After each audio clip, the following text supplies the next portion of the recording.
Everyone, I'm back again with my HRV lecture series. This is our 15th lecture of HRV.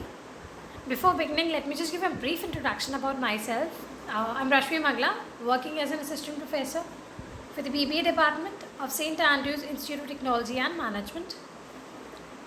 The topics that we'll be covering today are advocacy groups, media advocacy, role of media, role of new technologies in media advocacy.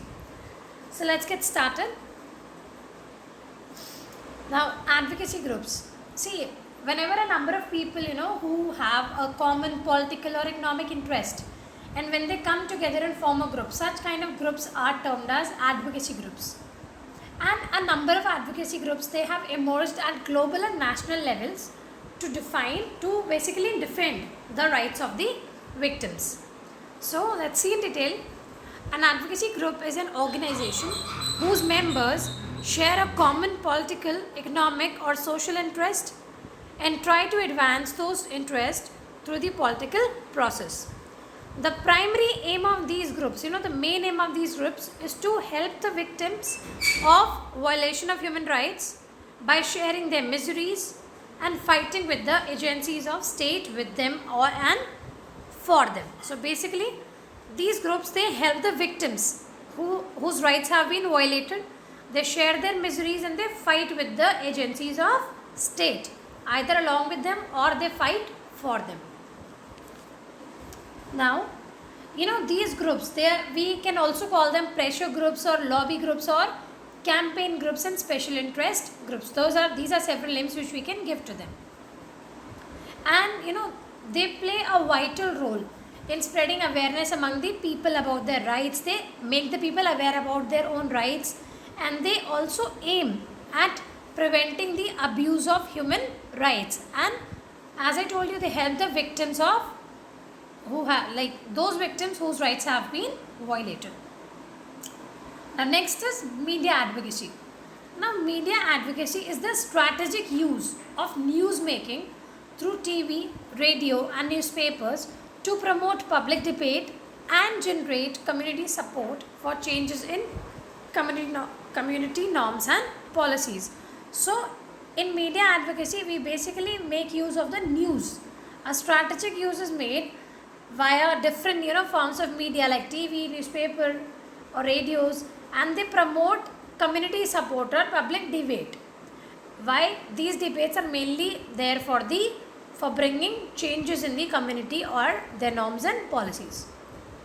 And media advocacy, it shifts the focus from the personal to the social. The focus shifted from personal aspect to the social aspect, from individual to political, from the behavior or practice to the policy or environment. So all the things are seen from a social point of view. And there are different means of media that we use. Like we have print media, which includes newspapers and magazines. We have audio broadcasting like radio, audiovisual broadcasting like television and internet, and social media, that is networking sites. So there are various forms of mass communication or media that we use. Let's see the role of media.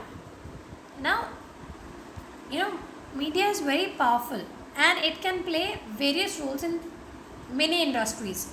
So let's see its roles in detail.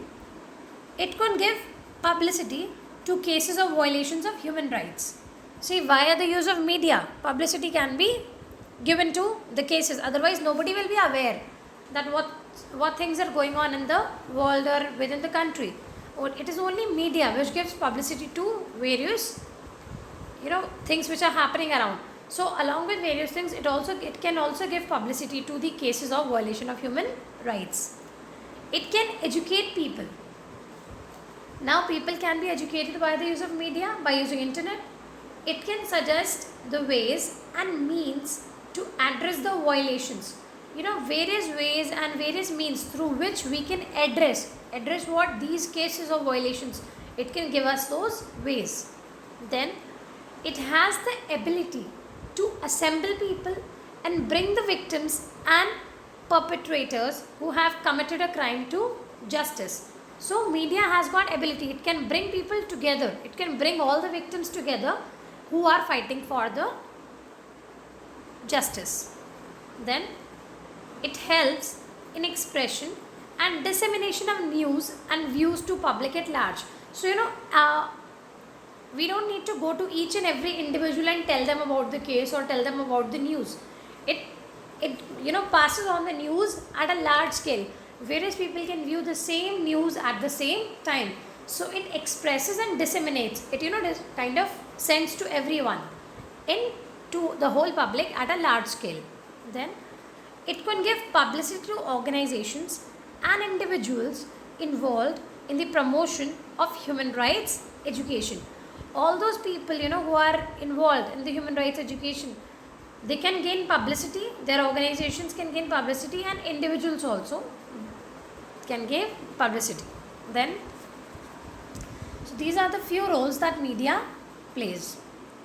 Now next we have the role of new technologies in media advocacy.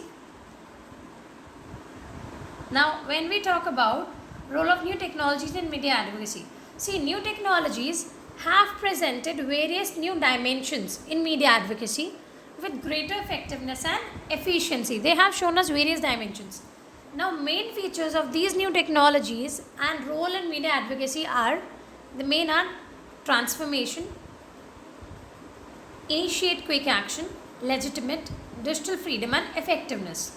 See, when we talk about first one, transformation, then new technologies like mobile, internet, social networking sites, for example, Skype or Twitter, Instagram, YouTube, etc. They all are transforming the human rights advocacy.